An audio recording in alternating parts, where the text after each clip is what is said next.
औज़ुबिल्लाहि मिनश्शैतानिर्रजीम बिस्मिल्लाहिर्रहमानिर्रहीम। बारान रहमत। आज न्यूज़ की सहरी ट्रांसमिशन के साथ मैं हूँ आपका मेज़बान सैयद शहरियार आसिम। आज हम 7वीं सहरी की नशिस्त में मौजूद हैं और आज हम बात करेंगे फ़लाही काम और उनकी फ़जीलत के हवाले से।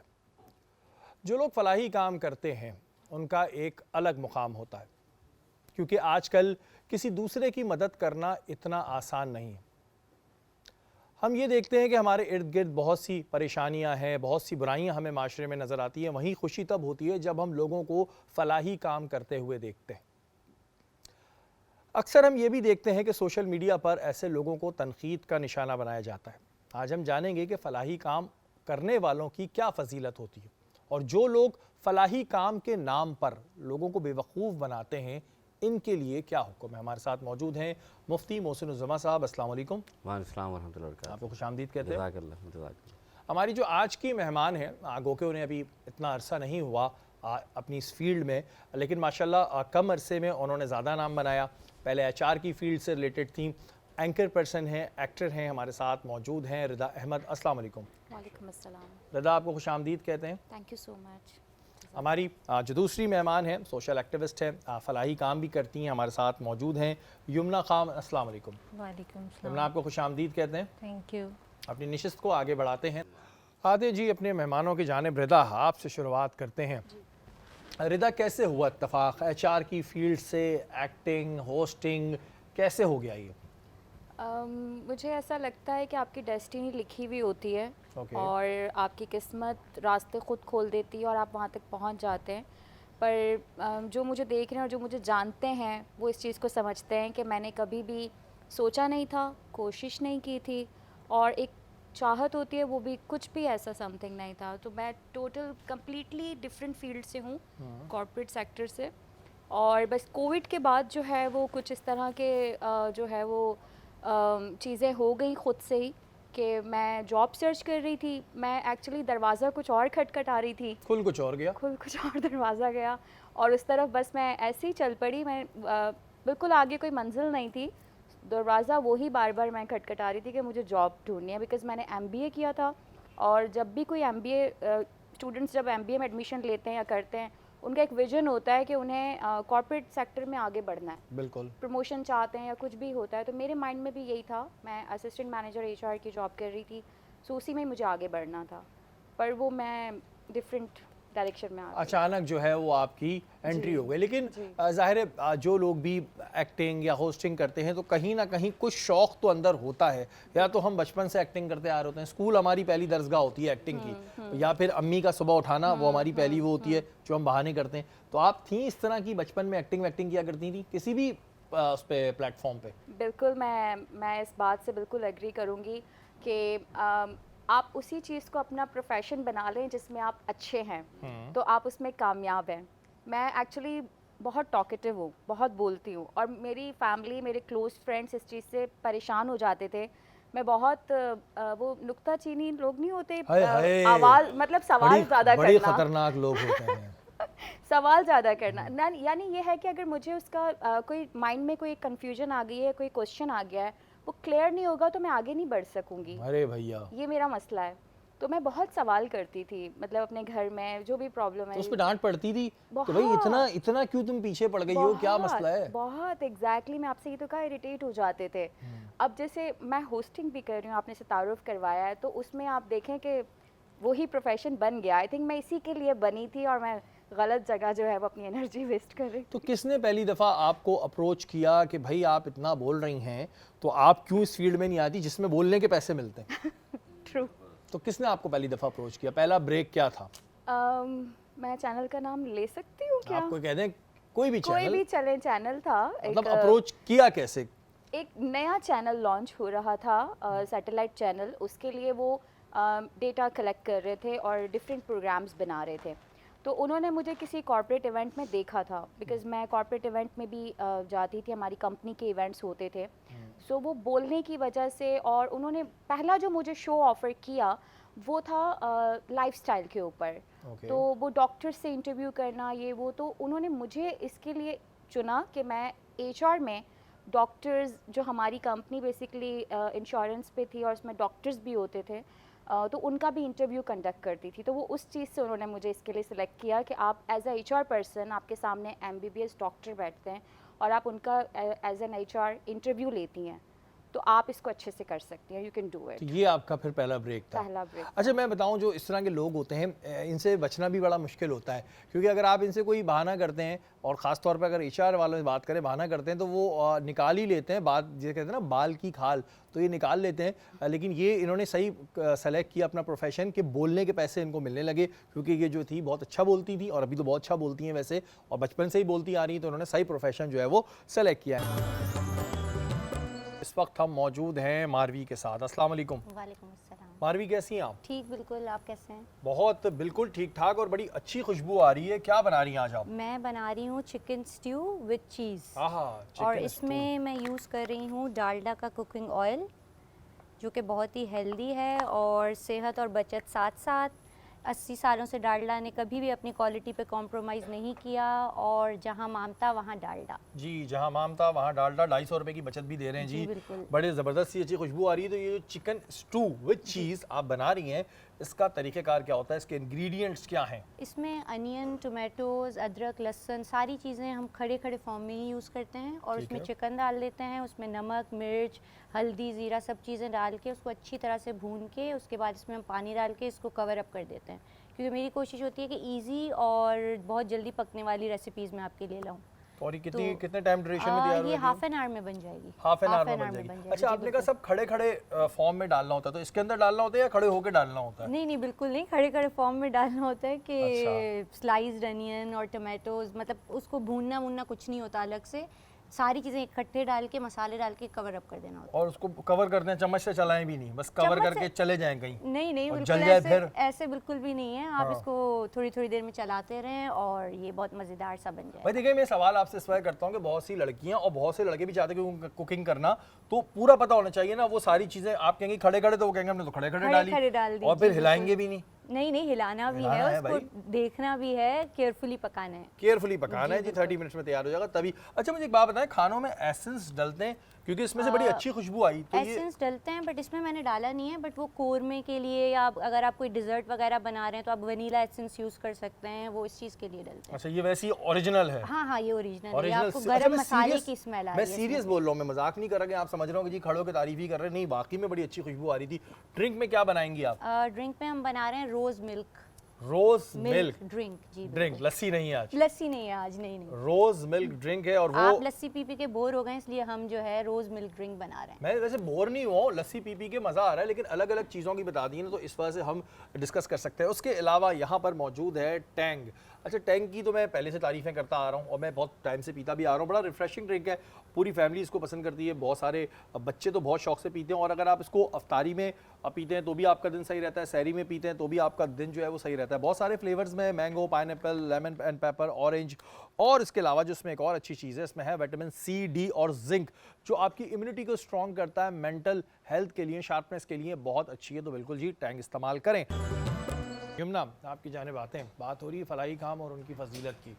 माशाल्लाह, आप भी फलाही काम करती हैं। आपकी जो NGO है वो किन सेक्टर्स में काम कर रही है? हमारी NGO मुख्तलिफ सेक्टर्स में काम कर रही है, कोई एक स्पेसिफिक नहीं है ठीक है।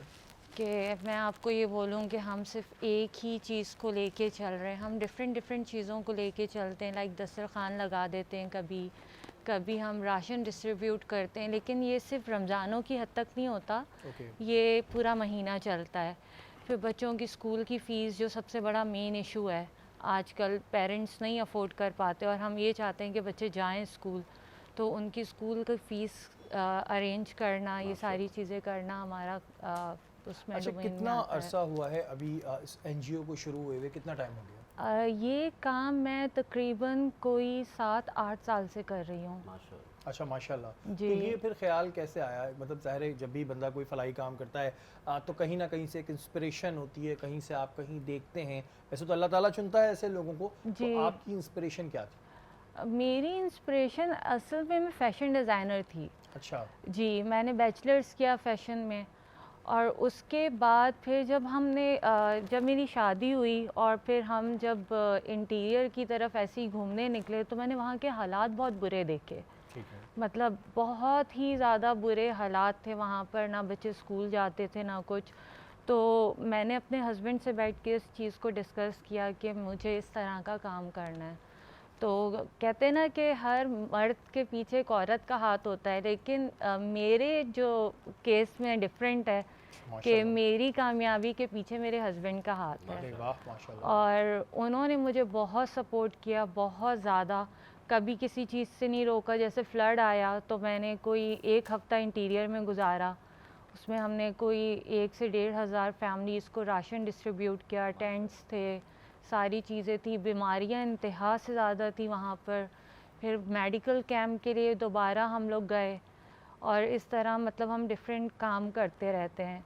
अभी जो एक टारगेट मिला है वो वेमेन एम्पावरमेंट के हवाले से हमें मिला है, तो उस पे काम करने की कोशिश कर रहे हैं कि उस पे लड़कियां काम जारी है अभी आप लोगों का? जारी है। उसमें हम लोग कोर्सेज़ वगैरह करा रहे हैं, सारी चीज़ें हैं। चलें, ये एक बड़ी अच्छी बात होती है कि कहीं ना कहीं से इंस्पिरेशन मिलती है। और आज जो मेरी दोनों गेस्ट हैं वो आई तो किसी और फील्ड से थी, जैसे ये एचआर से थी, वो फैशन फील्ड से थी, लेकिन ज़ाहिर है जिस काम के लिए चुना जाता है वो तो अल्लाह ताला की मर्ज़ी होती है कि इंसान अपनी प्लानिंग्स तो डिफरेंट रखता है, लेकिन ज़ाहिर है जिस काम के लिए आपको चुना जाता है वही काम करते हैं। मारवी ने chicken with cheese, stew with cheese, stew with cheese तैयार कर लिया जी। चिकन स्ट्यू हमारा रेडी है। इसमें मैं डाल दूंगी ऑल पर्स की क्रीम हाँ, ताकि उसका टेस्ट और भी ज़्यादा मज़ेदार हो जाए। ऑल पर की जो चीज़ है ना, ये बड़ी परफेक्ट चीज़ है। जब ये आप खाने पे डालते हैं और ये मेल्ट होती है ना, जो उसके बाद टेस्ट आता है, ओफ क्या टेस्ट होता है। और बच्चे तो बहुत ही ज़्यादा शौक से खाते हैं।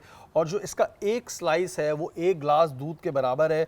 तो बिल्कुल आप अपने खानों में जो है ऑल पर की जो चीज़ है वो बिल्कुल इस्तेमाल कर सकते हैं। अच्छा जी, ड्रिंक में क्या ड्रिंक तैयार हो गई आपकी? रोज़ जी, लस्सी। रोज़ मिल्क ड्रिंक हमारी रेडी है। ठीक है, इसमें मैं थोड़ा सा करशी जामे शीरी को ड्रिज़ल कर दूंगी इसके फ्लेवर को और एनहेंस करने के लिए। और अगर आप चाहते हैं कि सहर और इफ्तार में आप फ्रेश रहें तो आप इस्तेमाल करें करशी का जामे शीरी, सहर और इफ्तार दोनों में। बिल्कुल जी, खालिस सरखियात से तैयार करना होता है तो आप इसको बिल्कुल इस्तेमाल कर सकते हैं। अच्छा, इसमें आपने पत्तियां नहीं डाली, वो आपने पीछे मंगा के रखी हुई थी? गार्निशिंग के वक्त डालेंगे। गार्निशिंग के वक्त जी, डालेंगे बिल्कुल। पत्तियां ऊपर? पत्तियाँ ऊपर से। और ये जो साबुदाना रखा हुआ है, ये क्यों रखा वो हुआ भी है? हम पहले वो डालेंगे, फिर ड्रिंक डालेंगे, फिर पत्तियाँ डालेंगे। अच्छा, मैं समझा साबुदाना। अक्सर साबुदाना हम तो तब खाते थे जब कोई बीमार होता था, या फिर डाइटिंग के वक्त भी लोग खा रहे जी होते जी हैं। बिल्कुल, वेट लॉस के लिए बहुत अच्छा है साबूदाना और बहुत हेल्दी और फुल ऑफ एनर्जी है। ठीक है जी, फुल ऑफ एनर्जी है। बिल्कुल आप साबुदाना भी अभी एंजॉय करेंगे और उसमें जो गुलाब की पत्तियां डलेंगी वो भी हम एंजॉय करेंगे। रिदा, आपकी जाने बातें हैं। रिदा, ये बताएं कि अब आप ज़ाहिर एक्टिंग भी कर रही हैं, होस्टिंग भी कर रही हैं, तो आजकल क्या प्रोजेक्ट्स हैं जिन पे आप काम कर रही हैं? अभी रमज़ान का महीना है तो अभी तमाम चैनल्स रमज़ान सीरीज़ बना रहे हैं, जो कि एक बहुत अच्छा कॉन्सेप्ट है और मुझे भी बहुत पसंद है। और हम जैसे सारा साल तो डिफरेंट प्रोजेक्ट्स में काम कर रहे होते हैं, लेकिन जो रमज़ान सीरीज़ की अपनी ख़ासियत होती है ना, उसको परफॉर्म करते हुए बहुत मज़ा आ रहा होता है, क्योंकि उसमें एक मैसेज होता है और वो फील ही कुछ और होती है। तो अच्छा, अभी उन्हीं पे काम चल अच्छा रिदा, मैंने ये देखा है कि वैसे तो ज़ाहिर है आप पूरे साल काम करती हैं, लेकिन जब जैसे आपने कहा कि कोई रमज़ान का प्ले होता है या फिर ईद प्ले होता है, उसका एक अपना मज़ा, एक अपना फ्लेवर नहीं होता कि बस एक अंदर से खुशी हो रही होती है। जबकि नॉर्मल काम वो आप पूरी ज़िंदगी अपनी करती आ रहे हैं, उसके पैसे भी आपको मिल रहे होते हैं, लेकिन उसका एक अलग ही मज़ा होता है। बिल्कुल आपने सही कहा, और इसीलिए उसे स्पेशल प्रोजेक्ट कहा जाता है, क्योंकि उसमें कुछ ना कुछ खासियत ज़रूर होती है। ईद प्ले भी जैसे हम उसे एक स्पेशल प्ले के तौर पर कंसिडर करते हैं, और इसी तरीके से रमज़ान की सीरीज़ भी एक ख़ास सीरीज़ होती हैं, जो कि खूबसूरती से उस पर काम हो रहा होता है और वो फील ही कुछ और होती है। मेरे ख़्याल में इसका मेन किरदार रमज़ान का महीना प्ले करता है कि उसमें आप जो भी काम कर रहे हो उसकी फील ही कुछ और होती है। अच्छा, मुझे ये बताएं कि क्योंकि ज़ाहिर है अभी गो के आपको 2 साल का अरसा हुआ है, अगर हम अपनी ड्रामा इंडस्ट्री में देखते हैं तो क्या आपने यहाँ पे नेपोटिज़म देखी है? क्या ये होता है कि जी अपने अपने लोगों को काम दिया जाता है? ऐसा लोग शिकायत करते हैं कि जी ठीक है, जो एक्चुअल टैलेंट है वो उस तरह सामने नहीं आता, और बहुत से जिनमें इतना टैलेंट नहीं होता वो बड़े बड़े रोल ले जाते हैं, ऐसा है? बिल्कुल ऐसा है, और ये चीज़ बिल्कुल एग्जिस्ट करती है, फेवरेटिज़म जिसको हम कहते हैं। और ये सिर्फ इस इंडस्ट्री में नहीं, मेरे ख़्याल में हर इंडस्ट्री में एग्जिस्ट करता है, चाहे वो कॉर्पोरेट हो, कोई भी इंडस्ट्री हो, तो वहाँ फेवरेटिज़म तो है। और इस इंडस्ट्री की अगर आप बात करें तो यहाँ पर मैं एक चीज़ कहूँगी कि बहुत लोग होते हैं जो आपको बहुत सारे ख्वाब दिखा रहे होते हैं, जो कि एक रियलिटी है, कि ये हो जाएगा, वो हो जाएगा, बहुत सारी चीज़ें हैं। तो ये मैं आपने ये बात निकाली है तो मैं ये बात यहाँ पे ऐड ऑन करना चाहूँगी, हो सकता है कोई इससे सीख जाए। मैंने एक्चुअली लाइफ में एक चीज़ सीखी है जिस पे मैं अमल करती हूँ कि actions speak louder than words. कोई आपसे कुछ भी कह रहा है, अल्फाजों पे यकीन ना करें, बिकॉज़ उसके जो अमाल होते हैं ना, जो वो कर रहा है, जो एक्शंस हैं, वो बहुत चीख के आपको बताएंगे कि सामने वाला आपके साथ कितना लॉयल है या कितना जेन्युइन है, आपको लेकर कितना सपोर्ट करना चाहता है। अल्फाजों में तो लोग चांद तारे भी तोड़ लाते हैं, बट उनमें कोई सच्चाई नहीं होती। वैसे बोलो दही लेके आओ तो नहीं लेकर आएंगे। अच्छा मुझे रिदा एक बात बताएंगे, सबको अलग अलग कैरेक्टर मिलते हैं, तो अब तक जितना एक्टिंग की है तो आपको नेगेटिव कैरेक्टर्स मिलते हैं, पॉजिटिव कैरेक्टर्स मिलते हैं, लड़ाई झगड़ेलू कैरेक्टर मिलते हैं, किस तरह के कैरेक्टर आपको मिलते हैं? अच्छा, अभी तक तो मैं दोनों कैरेक्टर्स प्ले कर चुकी हूँ, पॉजिटिव भी और नेगेटिव भी। तो कैरेक्टर तो दोनों ही ऑफर आपको हुए कौन सा हैं। मज़ा आता है जी, मुझे जो ज़्यादा एंजॉय मैंने किया, एक तो मुझे कॉमेडी सीरीज़ में काम करना ज़्यादा अच्छा लगता है, पर वो ज़्यादा काम नहीं कर सकी मैं उसमें। लेकिन परफॉर्म करने का जो मार्जिन होता है वो नेगेटिव में ज़्यादा होता है, क्योंकि जो पॉजिटिव रोल्स होते हैं वो एक ही स्मूथ चल रहे होते हैं, पर जो अप्स एंड डाउन जो आपके शेड्स होते हैं ना, वो नेगेटिव रोल में होते हैं, और जिसमें आप इंजॉय करते हो, मज़ा आता है आपको परफॉर्म करने अच्छा में। मैंने ड्रामों में देखा है कि या तो नेगेटिव कैरेक्टर बहुत ज़्यादा डिस्कस होता है या फिर मजलूम कैरेक्टर जिस पे दुनिया जहान के जुल्म हो रहे होते हैं ना, वो ज़्यादा हिट होता है, ऐसा ही है? बिल्कुल ऐसा ही है, नेगेटिव कैरेक्टर बहुत ज़्यादा हिट हो जाता है, और मज़लूम रोना धोना पता नहीं क्यों हमारी आवाम को बहुत ही पसंद है, तो वो भी कैरेक्टर्स बिल्कुल हिट होते हैं। और नेगेटिव की तो वाइब इतनी नेगेटिव होती है कि वो आपकी अपनी पर्सनालिटी को बिल्कुल दबा देती है, और लोग समझते हैं ऐसे ही है रियल में ये। हाँ, और फिर लोग ना जज करने लगते हैं कि ये तो तेज़ ही होगी। अब भाई उसने कैरेक्टर किया है, इसका मतलब असली लाइफ में तेज़ थोड़ी है, लेकिन लोग जज करने लगते हैं कि नहीं तेज़ ही है। अच्छा मुझे ये बताएं कि ज़ाहिर है आपने बताया कि जी नेगेटिव कैरेक्टर ज़्यादा लोग देख लेते हैं यार, जिसमें बहुत जुल्म होते हैं। हमारे यहाँ जो ड्रामे तैयार होते हैं इसमें इतना औरतों पे जुल्म, ठीक है, एक हमारा एक तबके में हमें जुल्म नज़र आता है, लेकिन ऐसा भी नहीं है कि सारे जहान का जुल्म हो रहा हो। तो ये क्या औरतों के जुल्म वाले ड्रामे भी ज़्यादा रेटिंग और टीआरपी ले आते हैं कि जिसमें औरत पे जुल्म हो रहा है बस यही है, या हमारा एक इमेज जानबूझ के बाहर दिखाने की कोशिश की जाती है कि नहीं जी इनके मुल्क में जुल्म होता है? नहीं, एक्चुअली हमारी जो देखने वाली आवाम है ना, उसमें ज़्यादा रेशो ख़वातीन का है हाँ। जो ड्रामास देखती हैं। तो कंटेंट जो है ना, मेरे ख्याल में वो उन्हीं को देखकर बनाया जाता है। और जो ख़वातीन है ना, मैं खुद ये बात कह रही हूँ, अजीब सी लग रही है, लेकिन जो फीमेल्स हैं उन्हें मतलब वो जितना उन्हें अच्छा लगता है कि उन्हें मजलूम, मतलब कि उनकी फेवर में बोला जाए लाइक समथिंग, तो उसको इंजॉय ज़्यादा ख़वातीन करती हैं कि अगर वो हैप्पी भी हैं, उनकी लाइफ में सब कुछ सेट भी है, तो भी वो कुछ ना कुछ निकाल लेंगी। कुछ ना कुछ निकाल लेंगी। जबकि मज़े की बात, जो उस पर जुल्म हो रहा होता है ना, वो भी कोई औरत ही कर रही होती है। लेकिन बहरहाल एक ऐसी चीज़ चल रही है, चेंज आना चाहिए।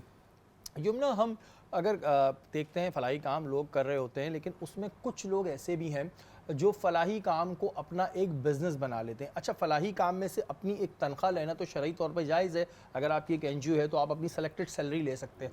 लेकिन कुछ लोग दिखाते कुछ और हैं, और जिसे कहते हैं ना, ये एक बाज़ार बना लिया गया है आप राशन की सूरत में, इस चीज़ की सूरत में। तो ऐसी चीज़ें आपके सामने हुई, ऐसे लोग गुजरे, नाम ना लीजिएगा, लेकिन क्या ऐसा हुआ?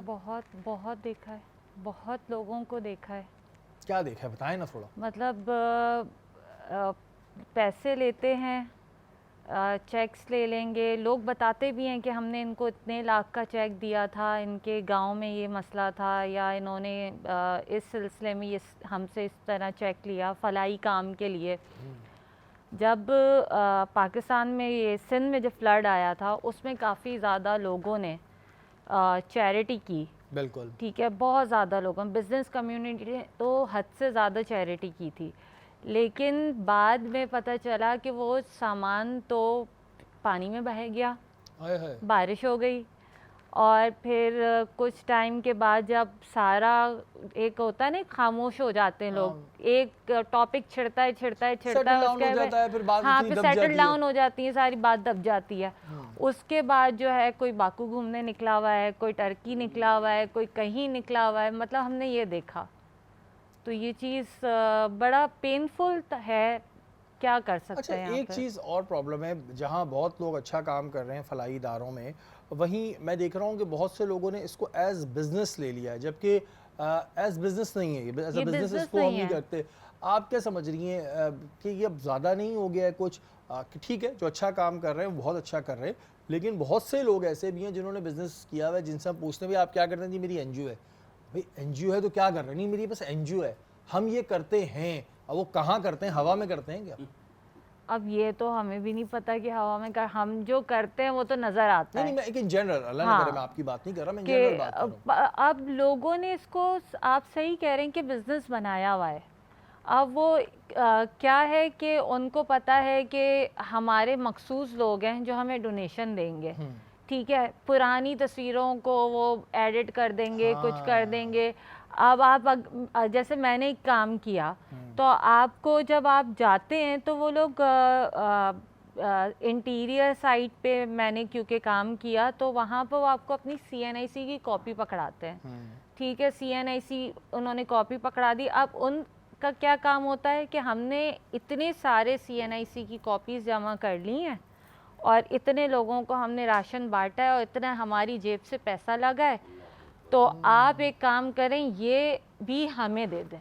ओके। और जबकि उनको कुछ नहीं मिलता, क्योंकि मैंने तो बाकायदा देखा है जाके। बिल्कुल जाहिर है, आपने फील्ड में हमने काम तो किया इस फील्ड में, हम फील्ड में जाके खुद से काम किया। ये नहीं कि मैं ये बोलूँ कि आप मेरी जगह चले जाएं और जाके आप राशन डिस्ट्रीब्यूट करते हैं, क्योंकि ट्रस्ट नहीं कर सकती थी मैं। सही बात उस है। टाइम पे मुझे ये लगा कि मुझे ट्रस्ट नहीं करना चाहिए किसी के ऊपर भी, और ख़ुद जाके सारी चीज़ें देखनी चाहिए आया कि क्या हालात हैं।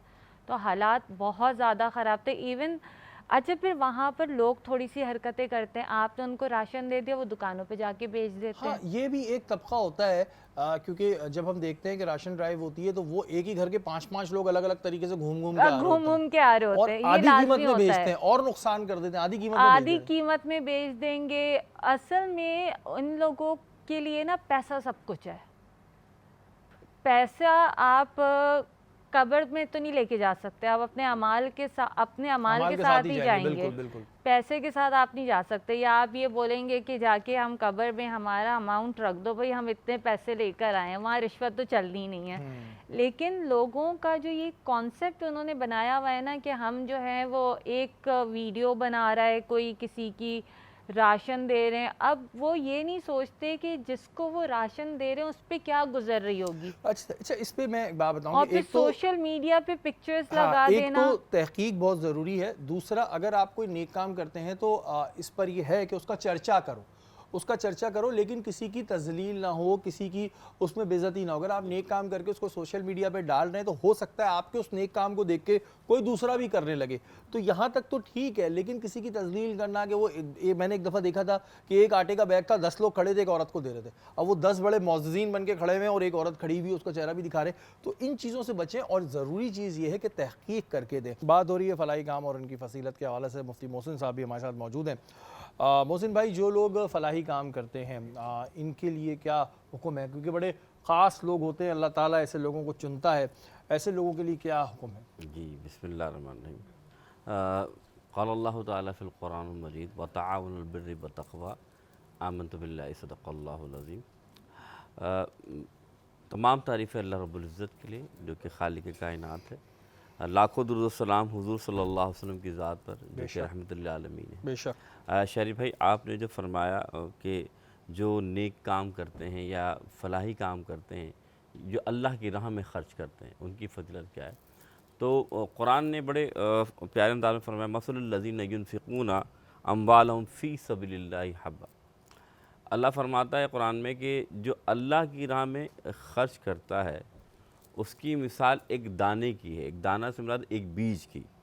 वो बीज जब ज़मीन में डालें तो उसमें से 7 बालियाँ निकलती हैं और हर बाली के अंदर 100 दाने होते हैं। मुराद ये कि बंदा अल्लाह की राह में एक गुना देता है, अल्लाह उसे दुनिया में 700 गुना बढ़कर अता फरमाता है। सुभान अल्लाह। तो ये तो कुरान फरमा रहा है, यानी आपने एक बीज डाला तो उसके 7 बालियाँ निकली, हर एक बाली के अंदर 100 दाने, तो अब 700 गुना बढ़कर दुनिया में अजर मिल रहा है। ये उस शख्स के लिए जो अल्लाह की राह में ख़र्च करे, अल्लाह की राह में दे, या फिर नेकी के काम या फलाही काम में ख़र्च करे। फिर अल्लाह ने वादे फरमाया कि वतआवनुल बिर्रि वत्तक़वा, कि नेकी के जो भी काम हो, एक मुसलमान का काम ये है कि वो उसमें क्या करे, ताउन करे। ये भी कुरान पाक की आयत। फिर हुज़ूर अकरम सल्लल्लाहु अलैहि वसल्लम ने फरमाया, आप अलैहिस्सलाम फरमाते हैं कि तुम्हारा जो फ़र्ज़ और तुम्हारे अंदर क्या खूबी होनी चाहिए कि जो तुम अपने लिए पसंद करते हो वही अपने मुसलमान या मोमिन भाई के लिए पसंद करो। अगर मैं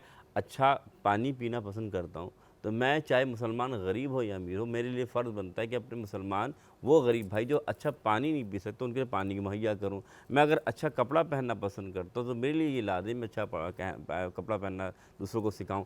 फिर जो नेकी के काम है, जैसे कि अभी बहन बता रही थी कि वो राशन का या खाने का, रसूल करीम सल्लल्लाहु अलैहि वसल्लम ने फ़रमाया जो शख्स सबसे ज़्यादा बेहतर अमल समझना चाहता है वो क्या है, हुज़ूर ने फरमाया लोगों को खाना खिलाना।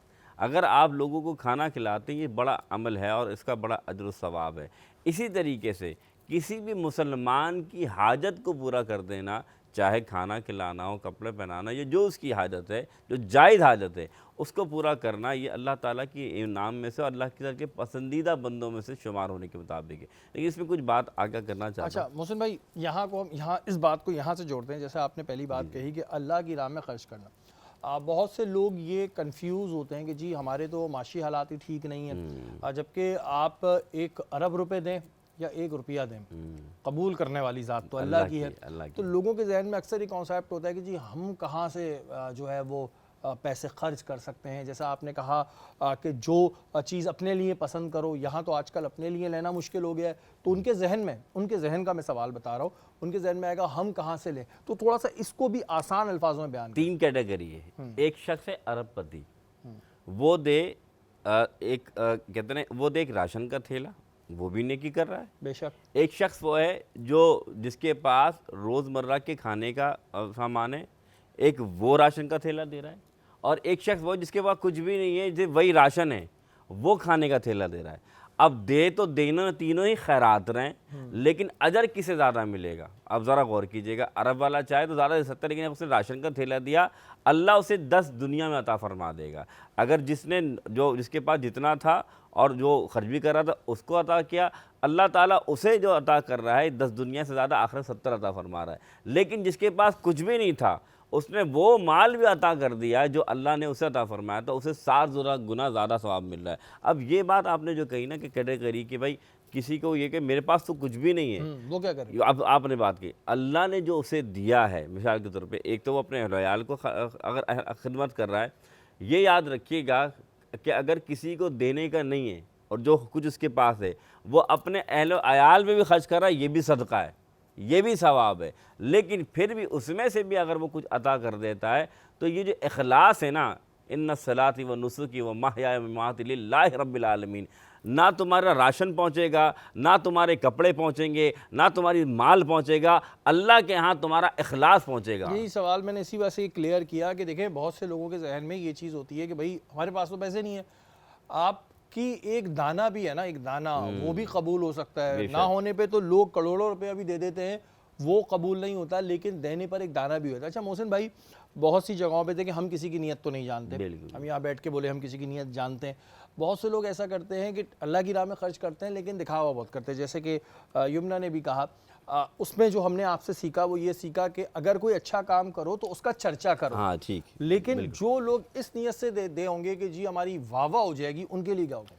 ये हदीस सुन लें, और मेरे ख्याल से ये हदीस काफ़ी है। मेरे आका अलैहिस्सलाम फरमाया, रोज़े महशर एक शख्स आएगा और इस घुमंड क्या कह लें या इस उड़ान से आएगा कि मैंने तो इतना लोगों के लिए खैरात किया है, मैंने तो इतना लोगों को दिया है, मैंने तो इतनी भलाइयाँ की, मुझे रब ताला जन्नत में क्यों नहीं भेजेगा? जब वो रब के करीब आएगा तो अल्लाह फरमाएगा बंदे से, फरिश्ते से दोज़ख में ले जाओ।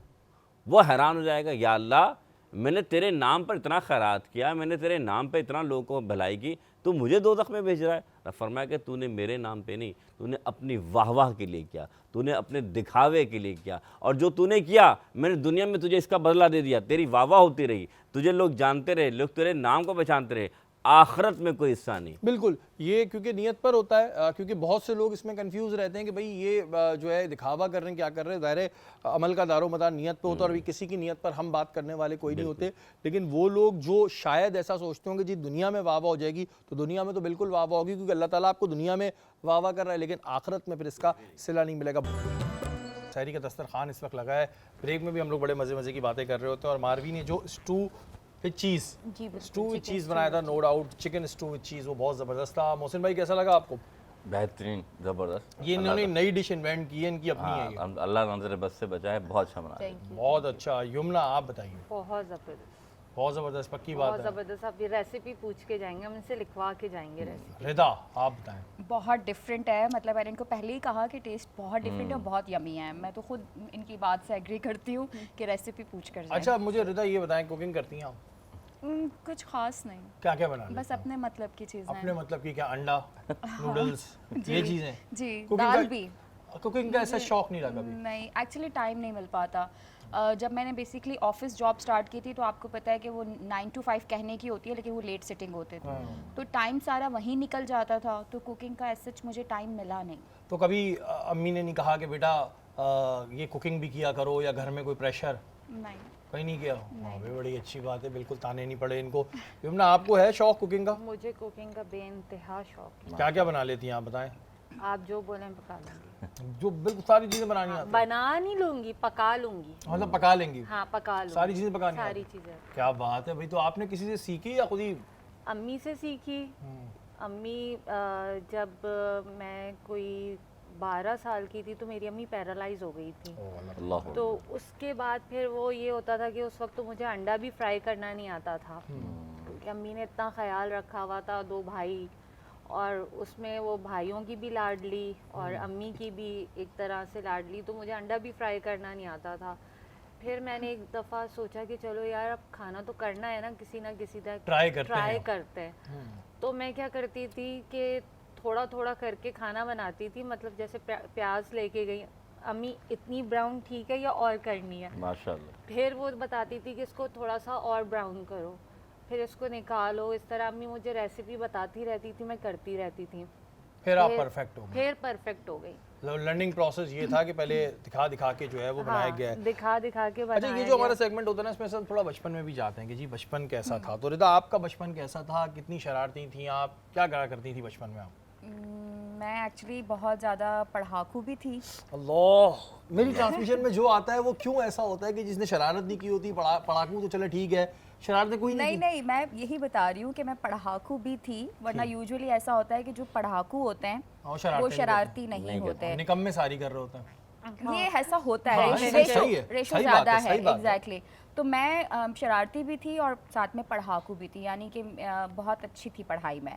और शरारत इस तरह से कि मुझे समझ नहीं आता मैं क्यों इतनी शरारती थी, हालांकि मैं शाय भी बहुत थी, लेकिन मैं खुद नहीं समझ पा रही अपने तो बचपन। क्या शरारतें क्या करती थी ऐसी? क्या शरारतें भी तो होंगी ना कोई? एक्चुअली मैं बहुत तंग करती थी सबको। मुझे एक्चुअली किसी से मसला होता था तो मैं उसको बहुत तंग करती थी। क्या तंग करती थी? कि मतलब मारती बहन थी, भाइयों क्या को तंग करती करती थी? थी? नहीं, मारती नहीं थी, बस एक्चुअली बचपन में थोड़ा सा मसला ये था कि मुझे ना अपना ही एक सर्कल था, जो उसमें अगर कोई बाहर से कोई आ जाता तो वो मुझे अच्छा नहीं लगता अच्छा, था। आपने अपना बस ग्रुप बहुत बनाया होगा। मैं पॉजेसिव थी अपने अपने मेरे दोस्त से friends कोई से। बात नहीं करेगा। जी बिल्कुल। और वो इवन के साइड पिछली गली का भी कोई आ जाता था ना, वो भी मुझे बर्दाश्त नहीं होता था। तो कोई भी ऐसा है दोस्त जो बचपन का हो, आज तक दोस्त है आपका? नहीं, सब बिखर गए। सब बिखर गए। तो क्या फायदा इतना पकड़ के रखने का जब बिखर ही जाना था सबने? तो कौन था बचपन में, कौन था आपका बेस्ट फ्रेंड? कोई एक है, हो सकता है देख रहा हो भी, या कोई बेस्ट फेवरेट टीचर? टीचर्स तो बहुत सारे थे, सभी फेवरेट आपके होते हैं जो आपको बस नहीं, कोई एक होता है जो ज्यादा नंबर देता है, हाथ पे स्टार बना देता है, गुड लिख देता है, नहीं, वो मैंने ज्यादा कहा मैं बहुत पढ़ाकू थी, तो वो मुझे मतलब ऐसे कोई वो फील नहीं आती थी। गुड स्टार हमेशा ही मिलते तो थे। कोई ऐसा खास मेमोरीज नहीं है आपके पास? टीचर्स को लेके नहीं है। हाँ, दोस्तों में भी नहीं है? नहीं, दोस्तों में भी नहीं है।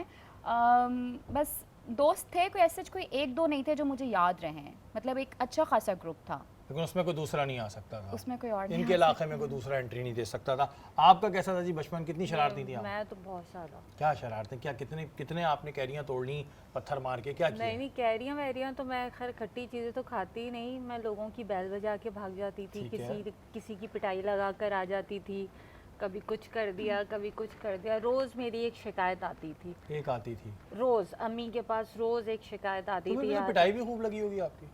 नहीं, अम्मी ने कभी मारा नहीं। क्यों? एक अम्मी ने कभी तो मारा रोज शिकायतें आ रही हैं, कुछ नहीं कह रहे आपको? नहीं। तो अम्मी यही बोलती थी कि आपका अच्छा, मैं मारती भी लड़कों को थी, मतलब तो बहुत नॉटी। हाँ, बहुत ज़्यादा नॉटी। तो अम्मी ये कहती थी आपके लड़के की गलती, क्यों पिटा लड़की से, अच्छा, इसको तो शर्म आनी चाहिए। अम्मी ने शह दी फिर? अम्मी ने शह दी। बहुत शह दी। तो वैसे स्कूल लाइफ में कोई ऐसा दोस्त जो अब शायद ना मिलता हो लेकिन आपको देख रहा हो, अभी कोई है ऐसा? मेरे सारे स्कूल फ्रेंड्स मेरे साथ अब तक हैं। हम अरे 40 गर्ल्स स्कूल में थी और हमारा एक ग्रुप बना हुआ है बाकायदा। आज तक वो ग्रुप बना हुआ है। इवन कि मेरे जो मैं ये बोलूँ कि 29 इयर्स ओल्ड फ्रेंड्स भी मेरे साथ आज भी मौजूद हैं। वाह। तो कभी कभी ऐसा होता है कि हम इकट्ठे हो जाते हैं, जैसे अभी अगर वो कराची में हो, अभी 2 कराची में, 3 इधर उधर हैं, तो वो मतलब एक हमारा एक क्रिकेट का ग्रुप बना हुआ था, हम मैचेस करते थे। Women's cricket team? नहीं, वो उसमें एक मैं होती थी खाली। अच्छा। हाँ, जो आउट होके भी आउट नहीं होती थी। हाँ, ये ऐसे होते हैं कुछ लोग, बेमानियां हाँ। करते हैं ना मैच में, वो मानते ही तो नहीं है कि हम आउट हुए हैं। उसमें वो ये ग्रुप था अभी कि तक है आपका? वो ग्रुप अभी तक है। चलो ये अच्छी बात है जी, वरना अमूमन ये होता है कि बचपन के दोस्त होते हैं, उनके साथ मेमोरीज कुछ अलग ही शेयर होती हैं, तो वो फिर चले आते हैं।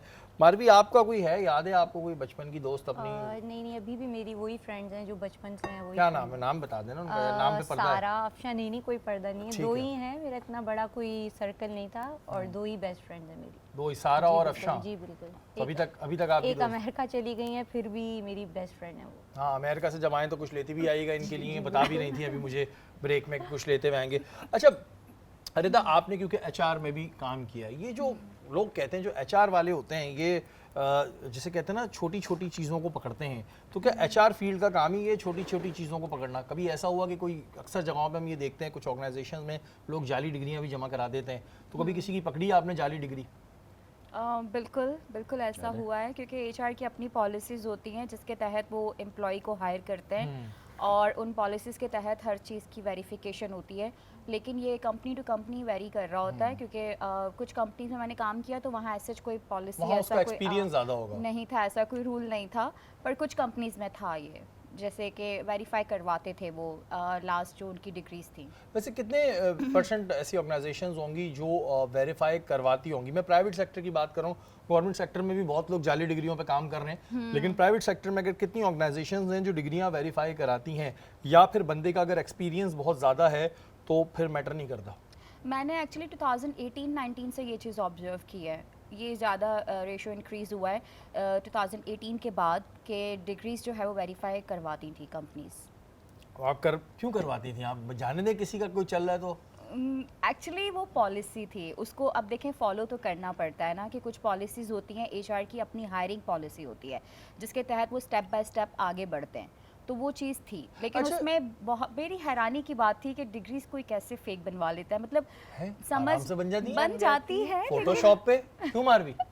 नहीं, मुझे नहीं पता अच्छा, तो बन अच्छा। जाती मुझे है। लिटरली उस वक्त तक ये चीज़ नहीं पता थी और मैं सोच नहीं सकती थी कोई इस हद तक कर सकता है। लेकिन ये एक एम्बैरेसिंग सिचुएशन होती है। आप लेट सपोज कोई आपकी डिग्री फेक पकड़ ले तो आप क्या मुंह दिखाएंगे किसी? क्या वही मुंह दिखाएंगे जो ये दिखा रहे हो? तो क्या हुआ? लोग तो मानते नहीं है यहाँ पे। यहाँ तो हमारे सियासतदानों की भी डिग्री निकली, एक तो हमारे सियासतदान थे, उन्होंने कहा था डिग्री डिग्री होती है, जाली हो या असली हो, डिग्री डिग्री है भाई, डिग्री डिग्री होती है। मोहसिन भाई, आपका कोई ऐसा बचपन का दोस्त है अभी, या अब सारे आपके साथ ही हैं?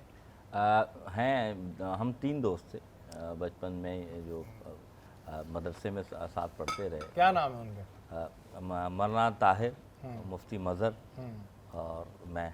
तो वो भी मुफ्ती बन गए उनमें से एक और? हाँ, दोनों मुफ्ती बन गए। दोनों मुफ्ती बन गए, तो अभी तक आपके साथ है? अभी तक में सारे। ये तो नहीं होती बहस करते हैं, मुझे ज़्यादा पता है तुम्हें कम पता है, होता है कभी कभी बहस हो जाती है? हाँ, शुरुआत में होती थी, मसले पे होती थी कि ये मसला इख्तलाफी ये है और तुम्हें ये नहीं, तो फिर मुकाबला भी होता था, फिर ढूंढ के लाते थे, फिर उस पर भी एक दूसरे से बहस करते थे। तो अभी क्या सूरत हाल है? अभी मामला नहीं, मान अब गए वो एक हाँ दूसरे मान को? गए, लेकिन वो अपने मुख्तलिफ उनके खुद के मदारिस हैं, वो अब एक जो है उसका एक का बिजनेस है अपना, तो अल्हम्दुलिल्लाह सब अपने मामला आता है पाके। जी दोस्त, इस वजह से मैं दोस्ती की बात कर रहा था, ऐसी आज मुझे अपना एक बचपन का दोस्त याद आ गया, तो मैंने कहा चलें डिस्कस करते हैं जी किसका कौन सा बचपन का दोस्त है। उसने मुझे यहाँ से ढूंढा कि वो थ्रू फेसबुक वो आया, फिर उसने मुझसे आके पूछा कि भाई तुम मुझे अभी तक जानते हो, तो मुझे फ़ौरन याद आ गया। मैंने कहा हाँ तुम थे, जबकि वो मेरा 3 क्लास का दोस्त था।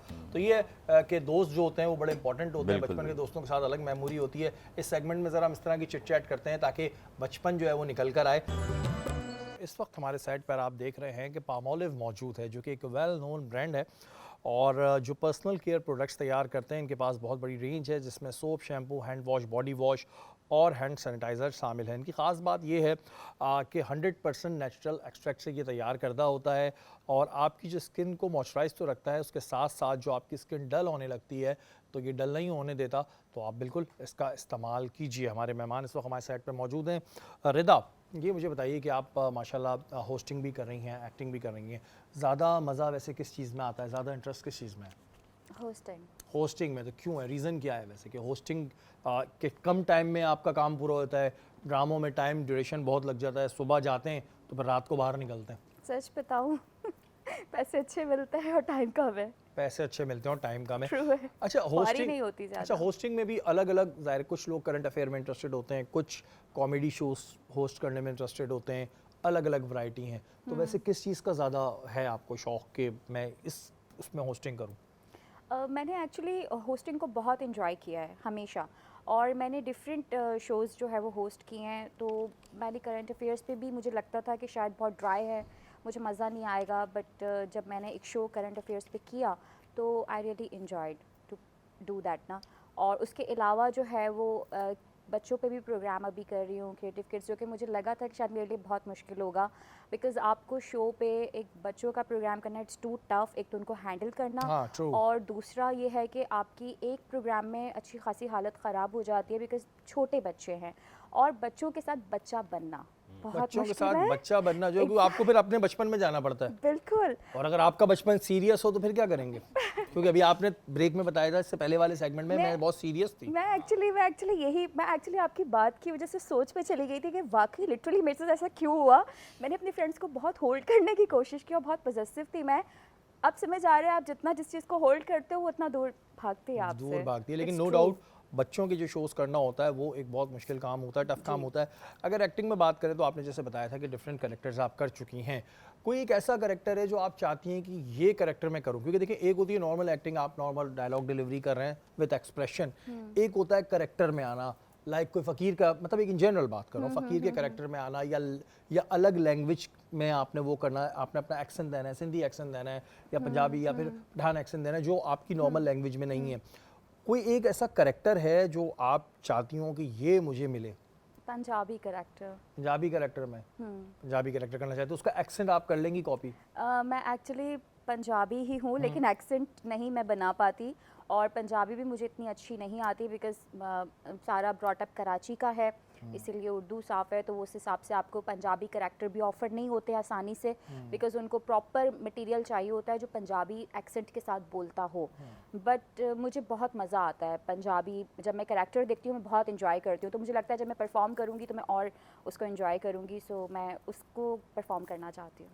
अच्छा, क्योंकि आप हमारी गेस्ट हैं ना, तो हमारे जहन में मुख्तलिफ सवाल आ रहे हैं क्योंकि आपने बहुत फील्ड्स में काम किया हुआ है। मुझे ये बताएं कि अक्सर लोग जब जाते हैं जॉब के लिए तो डबल सैलरी बताते हैं, होता है ऐसा ना? क्योंकि एचआर पूछता है कि आप कितनी एक्सपेक्ट कर रहे हैं। अब उसको यहाँ मिल रही है 1 लाख, बोलेगा 2 लाख या 2 लाख ले रहा हूँ मैं, 2 लाख ले रहा हूँ। तो क्या एचआर इस चीज़ को कंफर्म करता है कि भाई इसको जो ये पास की ऑर्गेनाइजेशन है इसमें कितनी सैलरी मिल रही है, या निकल जाते हैं लोग? बिल्कुल इसको वेरीफाई किया जाता है, कंफर्म किया जाता है। आपकी जो लास्ट पे स्लिप है वो मंगवाई जाती है। वो भी कोई जाली बना के लिया है? यहाँ तो एक से एक फनकार बैठा हुआ है। एग्जैक्टली, ये मैं आपको बिल्कुल सही कहूँगी, ऐसा होता है। जब आपकी दोस्ती होती है ना पीछे अकाउंट्स में, तो शायद जिस कंपनी में आप काम कर रहे हैं अकाउंट डिपार्टमेंट में अगर आपकी फ्रेंडशिप है तो आप पे स्लिप बनवा लोगे और वो सबमिट भी करवा दोगे। आप इतना भी लोग कर लेते हैं कि कॉल आएगी ये अटेंड कर लेना। हाँ। ये भी होता है। True, exactly, it happens. But ये है कि वेरीफाई, देखें एचआर तो अपना काम करता है, उसको वेरीफाई ज़रूर करता है, लेकिन लोग जो है वो अपनी एक्सपेक्टेशन इतनी ज़्यादा बताते हैं और उसके लिए उनको अपनी लास्ट सैलरी बतानी पड़ती है, क्योंकि जैसी एक्सपेक्टेशन आती है ना फिर अगला सवाल आता है अभी करंट सैलरी क्या है। हाँ, तो ये जो लोग इतनी इतनी बता के आते हैं को फ़ायदा होता है। मैं इस वजह से पूछ रहा हूँ कि बेचारे, हो सकता है कल किसी ने इंटरव्यू देने जाना हो, परसों जाना हो, तो इस वजह से आपसे ये भी सवाल कर रहा हूँ कि जब जाते हैं तो कितना बताना चाहिए ऊपर, इतना ऊपर बता दो। चलो, ये तो बहुत ज़्यादा लोग कर देते हैं। ज़्यादा लोग करते हैं एक्चुअली। देखें हर वो जिस जॉब के लिए जा रहे होंगे उसका कहीं ना कहीं उन्होंने एडवर्टाइजमेंट देखा होगा, उनको आइडिया भी होगा कि मार्केट उसकी सैलरी है क्या, ठीक है। और अगर आपका इंटरव्यू इतना, समटाइम्स ऐसा भी होता है कि आपका इंटरव्यू इतना अच्छा होता है या एचआर को आप इतने अच्छे लग जाते हैं या डिपार्टमेंटल हेड को आप इतने पसंद आ जाते हैं कि उनके काम के अकॉर्डिंगली आप फिट हैं, तो फिर आपको वो पे देने में कोई हर्ज नहीं होती। ऐसा भी होता है, दोनों केसेस होते हैं। मुंह मांगे भी तो मिल आपको जाता है। अच्छी, जी जी, मैंने बिल्कुल ये चीज़ देखी है कि आपको बहुत अच्छी एक बड़ा जंप आ जाता है नेक्स्ट जॉब आप जब स्विच करते हो। तो it totally depends on your expertise, आपकी अपनी पर्सनालिटी पे, आपकी अपनी स्किल्स पे डिपेंड करता है। और इसमें लग भी इंपॉर्टेंट होती है वैसे, कहीं लग- कहीं लग भी होती है ना कि आपका काम दूसरे को समझ आने लगे। जी, किस्मत तो बिल्कुल हर हाँ, जगह किस्मत काउंट होती है। अब करती ये है। नहीं कि ये प्रोग्राम देख के सब जा के सीवियाँ डाल दें, अपनी ये जॉबों से भी जाएं, लग नहीं रही हैं आजकल जॉबें, वैसे इस वजह से बता रहा हूँ। पहले अगली जॉब ढूंढें फिर रिजाइन दें। हाँ, कुछ लोग पहले से कह रहे होते हैं हम रिज़ाइन दे देंगे, बाद में बड़ा मसला आता है। मोहसिन भाई, अगर हम फलाही कामों की बात करते हैं तो फलाही कामों में इखलास का होना कितना ज़रूरी है? क्योंकि कुछ लोग हम देख रहे हैं फलाही काम करते हैं लेकिन वो उनका रवैया बहुत वो होता है, जैसे वो सामने वाले पे एहसान कर रहे हैं, अगर सपोज़ राशन डिस्ट्रीब्यूशन कर रहे हैं या किसी की मदद कर रहे हैं, तो वो एक इस तरह इस अथॉरिटी के साथ डील करते हैं जैसे वो कोई बहुत बड़ा एहसान कर रहे हैं, जबकि राज़ी तो अल्लाह को करने वाली बात है। इसमें इखलास का होना कितना ज़रूरी है? देखिए, इखलास का होना 100% ज़रूरी है। मैं क्योंकि याद रखिएगा, आपने माल, मेरे से पहले भी बयान करते हूँ कि जो भी आप ताउन कर रहे हैं या सदका कर रहे हैं या खैरात कर रहे हैं, दुनियावी तौर पे तो आप सोच रहे हैं कि ये मैं बहुत अच्छा काम कर रहा हूँ और उसमें आप ये करें, लोग मुझे वाह भी कर रहे हैं। लेकिन अगर इसमें ये हो कि मैं किसी पर एहसान कर रहा हूँ फिर इसका बदला भी लिया जाए, अगर आप किसी के साथ अच्छा करते हैं तो बाद में सोचते हैं कि यार मैंने इतनी अच्छाई की, अब चलो इसको किसी अज़्ज़त में डालते हैं या किसी काम के लिए मजबूर करते हैं, तो इस तरह के अमल से वो जो जितना भी आपने नेक अमल किया वो तमाम का तमाम गार हो जाएगा। क्यों हो जाएगा? क्योंकि ये तो आपने अल्लाह के लिए किया था और फिर आप उसी अल्लाह से बदला लेने के बजाय, क्योंकि यार कुरान ने फरमाया है कि अल्लाह को कर्जा दो। अब अल्लाह ताला तो समझना मालिक है ही हम। और कुरान में अल्लाह ने फरमाया है कि कोई है मकसद कि जो अल्लाह को कर्जा दे। अब अल्लाह से जो कर्जा दे तो क्या मराद है? याद रखिए, जिस तरह हम किसी नेक आदमी को कर्जा देते हैं तो हमें यकीन होता है वापस लौटा देगा, तो सबसे अच्छा तो अल्लाह ही है ना। तो अल्लाह ताला जब कर्जा लौटाता है तो वो उतना नहीं लौटा बल्कि उससे बढ़कर लौटाता है। तो जब आप ये पैसा दे रहे हैं या माल दे रहे हैं तो याद रखिएगा आप अल्लाह को कर्जा दे रहे हैं। मतलब उससे कोई इस तरह के काम ना लिए जाएं या उसको वो याली आप वाली बात के, बहुत से लोग तो ऐसे भी होते हैं जी, वो कहते हैं जी खाना ले आओ, कोई काम करा दिया, बोलते हैं कबाब ले आओ आते वक्त। मैं आपको बता रहा हूँ ना कि लोग फिर क्या करते हैं, ख्वाहिशात जाहिर करते हैं। अच्छा ये काम वो कर मदद रहे होते हैं, अच्छा ठीक है काम वो फला चीज़ रह गई ये लिया, बाद या फला चीज़ कर लो, या फिर ये भी नहीं, अगर मदद कर दी फिर मिसाल के तौर पर मदद करने के बाद अल्लाह ने उसको उस मदद के बदले में या सदक़े खैरात के बदले बाद वो अपने पैरों पर खड़ा हो गया, तो लोग यहाँ तक कहते हैं देखो ये हमारे टुकड़ों में पलता था और आज यहाँ जुड़ गया। तुम्हारे टुकड़े ये तुम्हें रब ने दिया था। ये याद रखिएगा, मोमिन के माल में गुरबा का माल का हिस्सा होता है। जो अल्लाह ने आपको दिया, आपने दिया, तो ये मत सोचे कि आपने दिया, अल्लाह ने वो माल उसके हिस्से का रखा था तभी आपने दिया। अच्छा, क्योंकि ये एक शरई चीज़ है, शरई मसला होता है, इस वजह से ये पूछना बड़ा ज़रूरी होता है, क्योंकि अक्सर लोगों के साथ ये मसला है कि जब लोग ये चीज़ करते हैं तो फिर वो एक एहसान वाली उनकी फॉर्म आ जाती है, एहसान जताने लगता है। मोहसिन भाई, एक चीज़ और थोड़ा सा हमें बताइएगा कि अक्सर हम देखते हैं कि लोग फलाही काम करते हैं, ज़्यादा बेहतर ये है कि हम उन्हें उनकी वक्ती ज़रूरत को पूरा करें या उन्हें कोई ऐसा हुनर दें कि वो खुद आगे चल पड़े? बहुत प्यारा सवाल, अल्लाह ताला आपको तरक्की दे। ये जो सवाल आपने किया, असल इस सवाल को समझने की ज़रूरत है। आज हम समझते हैं कि 1 महीने का राशन दे दें तो शायद इसकी ज़िंदगी जो है ना वो गो के वो भी अच्छा काम वो भी अच्छा काम है। बिल्कुल, जो शरई हुक्म है कि मैंने आपको पहले बयान किया, खाना खिलाना क्या सवाब है। लेकिन उससे भी बड़ा अमल ये कि एक मुसलमान और एक मोमिन की वो मदद की जाए जो ज़िंदगी में उसके हर मरहले पे काम आ जाए। तो अफजलियत अमल यही है कि आप उसको अपने पैरों पे खड़ा कर दें, यहाँ तक कि वो मोहताजगी से निकल कर वो खुद लोगों को देने वाला। क्योंकि हुनर जब आप किसी को मिल जाता है तो फिर वो जो है कंटिन्यूसली अपने आगे चलता रहता है। यमुना, मुझे ये बताइएगा कि ज़ाहिर है बहुत सारे सेक्टर्स में आपने अपना फलाही काम आप लोग कर रहे हैं, क्योंकि इंटीरियर में आपने ज़्यादा काम किया। इस वक्त आप क्या समझती हैं, अगर हम इंटीरियर से इनकी बात करते हैं, कि वहाँ पे किन चीज़ों की ज़्यादा ज़रूरत है, या और भी जो फलाही काम करने वाले हैं उन्हें वहाँ उन चीज़ों पे ज़्यादा फोकस करना चाहिए? अगर मैं इंटीरियर की बात करूं और फलाही काम की बात करूं तो उनको ये राशन डिस्ट्रीब्यूशन की ज़रूरत नहीं है, वो अपनी फसलें लगा रहे हैं। उनको चाहिए उनको एजुकेशन दें, उनके लिए हॉस्पिटल्स बनाएं, उनको इस चीज़ का एहसास दिलाएं कि पढ़ाई तुम्हारे लिए कितनी इम्पॉर्टेंट है। बिल्कुल बिल्कुल। अगर आप उसको एहसास नहीं दिला सकते तो फिर कोई फ़ायदा नहीं है। एजुकेशन तो एजुकेशन ज़रूरी है, क्योंकि अब जो हालात हमारे चल रहे हैं, एक जान की कीमत जो है वो, एक मोबाइल जो है वो जान ले लेता है किसी की भी। बिल्कुल। तो आप इससे अच्छा है कि पढ़ाई कर लो, कुछ कर लो उसको, या कोई मैं ये बोलूँगी कि कोई ऐसा काम, टेक्निकल काम सिखा दिया जाए कि वो अपनी अर्निंग खुद कर ले। तो आप कहती हैं कि अंदरूनी सिंध में एजुकेशन, हेल्थ, इन फैक्टर्स में ज़्यादा काम करने की बहुत ज़्यादा ज़रूरत है। No doubt. बहुत हमने ज़्यादा। भी ये चीज़ नोटिस की, हम भी जब जाते हैं कि इन चीज़ों पे काम करने की, इन चीज़ों पे ज़्यादा ज़रूरत है कि काम किया जाए। गो के जो लोग राशन भी बांट रहे हैं या खाना भी खिला रहे हैं, कि नो डाउट बहुत अच्छा काम है, लेकिन एक लॉन्ग रन में अगर हम बात कर रहे थे, इस वजह से सवाल किया था। आप दोनों मेहमानों का बहुत शुक्रिया, आप हमारी नशिस्त में आई और बहुत सारी दुआएं आपके लिए। आप लोग अपने अपने इसी तरह फील्ड्स में काम करते रहें, नाम बराएं। बहुत सारी दुआएं इस नशिस्त से आपके लिए। हमारा आज का मौजू फलाही काम और उनकी फजीलत। मोहसिन भाई, जो लोग ठीक है उनके पास पैसा नहीं है, पैसा नहीं खर्च कर सकते, लेकिन फलाही कामों में हिस्सा लेते हैं, कहीं अगर दस्तरखान लगा है तो उसमें काम करा रहे हैं, कहीं राशन की डिस्ट्रीब्यूशन हो रही है तो राशन उठा के लेके जा रहे हैं, या किसी भी किस्म के फलाही काम में अपनी जान से कर रहे हैं, माल उनके पास नहीं है, उनका क्या सवाब है? बिल्कुल, बहुत अच्छा सवाल। रसूलुल्लाह सल्लल्लाहु अलैहि वसल्लम ने फरमाया कि जो शख्स अल्लाह की राह में जिसे मदद फरमाता है, जैसे मैंने आपके सामने कुरान पाक की आयत बयान फरमाई थी, व तआवनुल बिर्रि व तक़वा, ताउन कर। ताउन से मुराद ये नहीं है कि सिर्फ आप माल ही खर्च कर दें।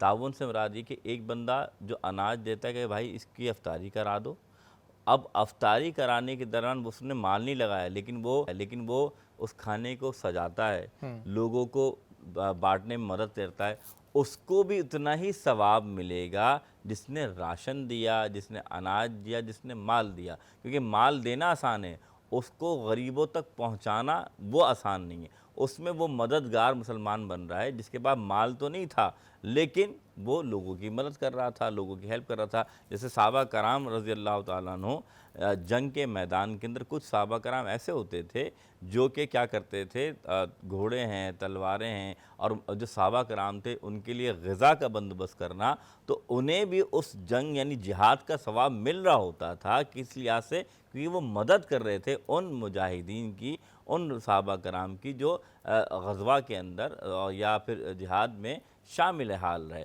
तो ये बात बिल्कुल दुरुस्त है। और ये बात जान लीजिए कि अगर किसी के पास माल नहीं है, किसी के पास पैसा नहीं है, वो सोचे कि मैं कैसे मदद कर सकता हूँ, तो जान से भी मदद की जा सकती है। कुरान ने फरमाया वला नब्लुवन्नकुम बिशैइन मिनल खौफि वल जूई व नक्सिम मिनल अम्वाल वल अनफुसि वस्समरात फबश्शिरिस साबिरीन। हम तुम्हें आजमाएंगे, कभी फरमाया खौफ से, जान से, माल से, औलाद से, और जो तुम्हें नेमतें दी उससे। फिर उनमें कामयाब कौन है? फबश्शिरिस साबिरीन, जो सब्र करने वाला है। अब ये आयत बयान करने का मकसद ये कि कभी अल्लाह माल देकर आजमाता है कि ठीक है तुम माल खर्च करो, नहीं कर रहे। कभी अल्लाह जान से आजमाता है कि चलो तुम माल तो नहीं है तुम्हारे पास, चलो अपनी जान लगा दो। कभी अल्लाह औलाद से नवाजता है कि ठीक है तुम ज़ईफ़ हो गए, तुम कमज़ोर हो गए, लेकिन औलाद तो जवान है, इसे अल्लाह की राह में भेज दो। तो अब अल्लाह ताला का बंदा ये देखा जाता है कि बंदा क्या करता है, क्या वो अपना माल अगर खर्च नहीं कर पा रहा तो क्या वो जान दे सकता है? अच्छा मोहसिन भाई, बहुत सी दफ़ा हम सुनते हैं लोग एक दूसरे पर तनकीद कर रहे होते हैं। बहरहाल जब तक अपनी आंखों से ना देखो तब तक तो फिर बुहतान वाली बात आ जाती है। लेकिन मोहसिन भाई, फलाही काम जो लोग करते हैं, फ़ंड्स कलेक्ट करते हैं, ठीक है, एक सर्टन अमाउंट तक तो ये आप ही ने हमें बताया था कि वो अपनी तनख्वाह के तौर पे रख सकते हैं, लेकिन जो फलाही कामों का पैसा खा जाते हैं, ऐसे भी बहुत से लोग हैं जो जाली NGOs चला रहे होते हैं या फलाही काम के नाम पे खा जाते हैं, उनके लिए क्या हुक्म है? हदीस में आता है एक शख्स जो है क़यामत के दिन आएगा, पहाड़ जैसी नेकियां होंगी, पहाड़ जैसी नेकियां होंगी। जब वो पहाड़ जैसी नेकियां लेकर आएगा तो वो वज़न जब की जाएंगी तो जन्नत में, जाहिर सी बात है, जब वज़न में तोला गया तो नेकियों का पड़ला भारी और जो गुनाहों का पड़ला वो हल्का। तो अब तो जन्नत से कोई नहीं हो सकता। इतने में अल्लाह ताला उन लोगों को बुलाएगा जिसका इस पर हिसाब होगा। क्या?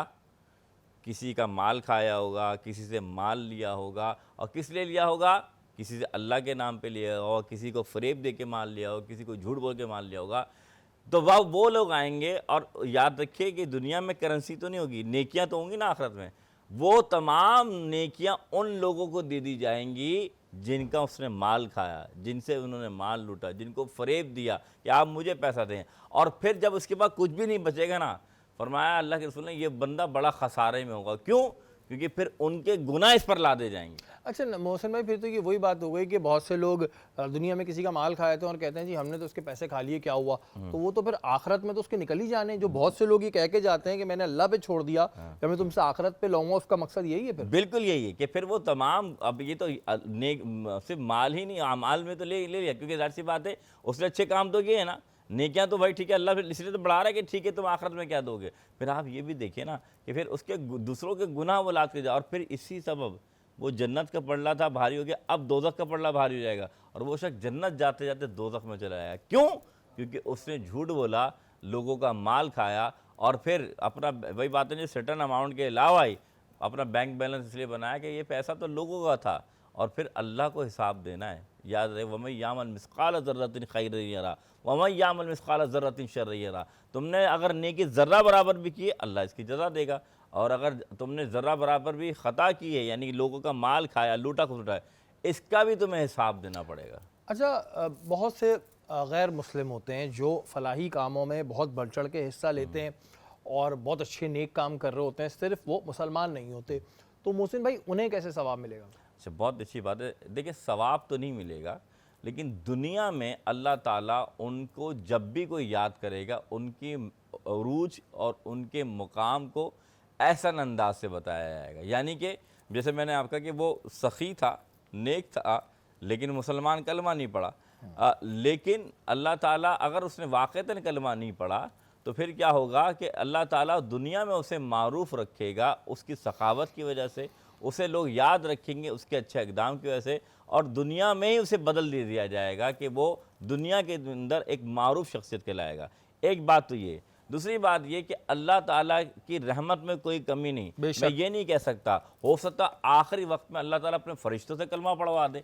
ये हदीस में भी बिल्कुल आता है कि कभी कभी ऐसा भी होता है कि बंदा इतनी नेकियां करता है, दोज़ख की तरफ जा रहा होता है, अल्लाह चाहे, अल्लाह मदद फरमान चाहे तो अल्लाह ताला ऐसे में फरमा सकता है। लेकिन वही बात आ गई जो आपने सवाल किया कि अगर कोई काफिर ऐसा काम करता है तो दुनिया में उसको वो उसका अजर दे दिया जाता है, आखिरत में उसका कोई हिस्सा नहीं। हाँ, लेकिन वही वाली बात है ना मोहसिन भाई, हमें तो किसी के दिल का हाल नहीं पता। आपने कहा कि फरिश्ते कलमा पढ़वा दें, बिल्कुल। तो इस बात में तो हम कोई वो नहीं रख सकते कि भाई इसने ठीक है अच्छे काम किए तो दुनिया की हद तक किए, आखिरत में नहीं है, क्योंकि मैं और आप तो नहीं जानते। बिल्कुल, लेकिन अगर ज़ाहिरी तौर पर एक शख्स काफिर मरा है तो जाहिर सी बात हम उसे काफिर ही तस्वुर करेंगे, और फिर यही बात है कि हम उसके लिए ये हमेशा बात करेंगे कि भाई ठीक है उसने अच्छे काम किए, अल्लाह मैंने उसे दुनिया में। अच्छा मोहसिन भाई, बहुत सी जगहों पे लोग जो हैं वो फलाही काम को, लाजमी नहीं है कि सिर्फ एनजीओ ही फलाही काम करे, एक इंसान इनफरादी तौर पे भी फलाही काम कर सकता है। बहुत से लोगों के बच्चों की तालीम का ख़र्चा उठाते हैं और नेक नियति से उठाते हैं, ना वो उसका दिखावा करते हैं, ना वो उन पर एहसान जताते हैं, उनके लिए क्या सवाब?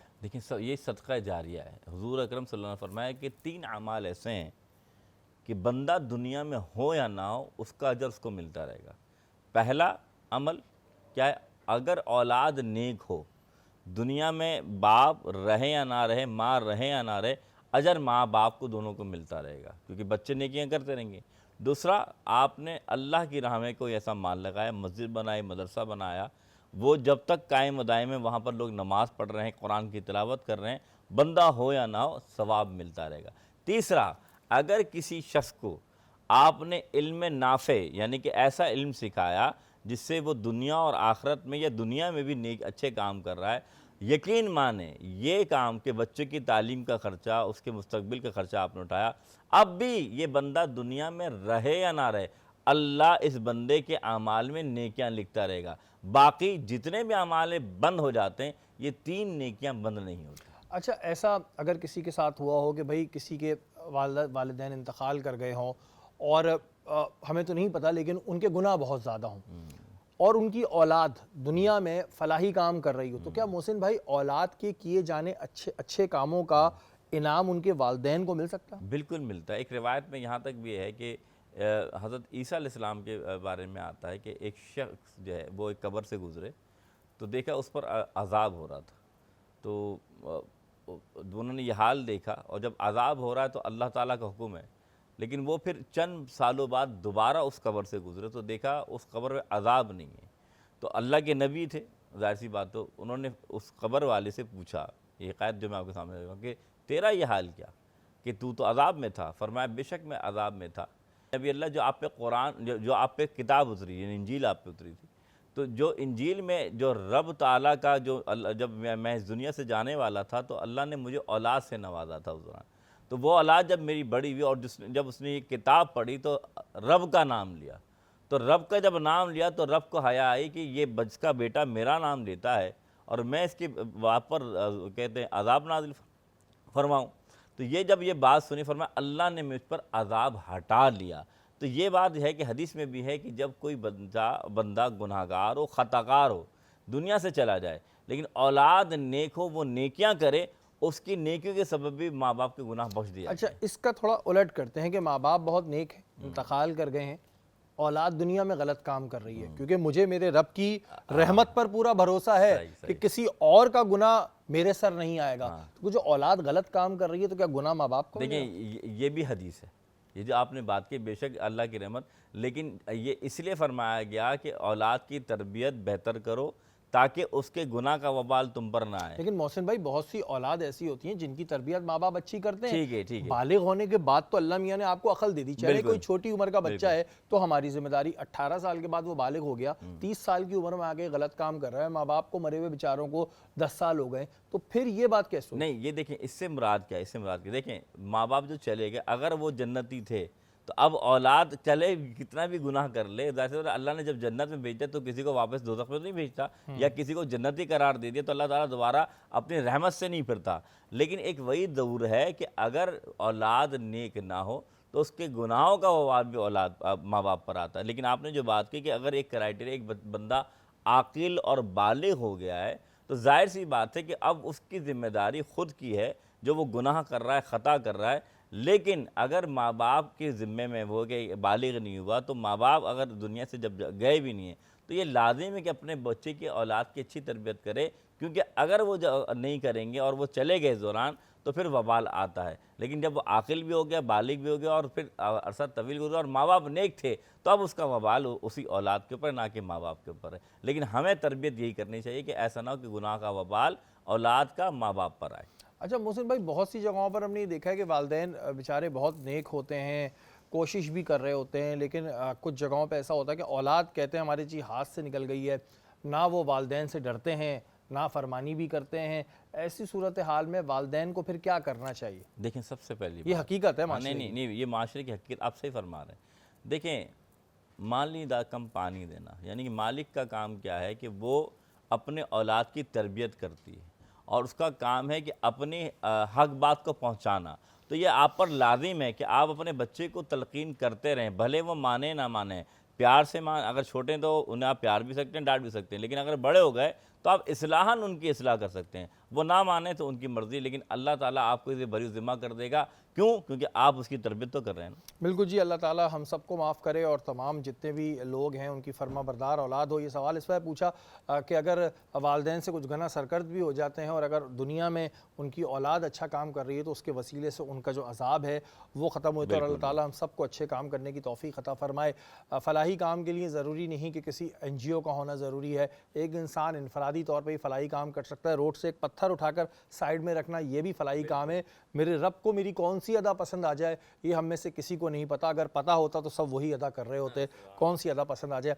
हमारी निशिस्त का वक्त ख़त्म हो गया है, कल इंशाअल्लाह ताला दोबारा मुलाकात होगी। अपने मेज़बान सैयद शहरियार आसिम को इजाज़त दीजिए। पाकिस्तान जिंदाबाद।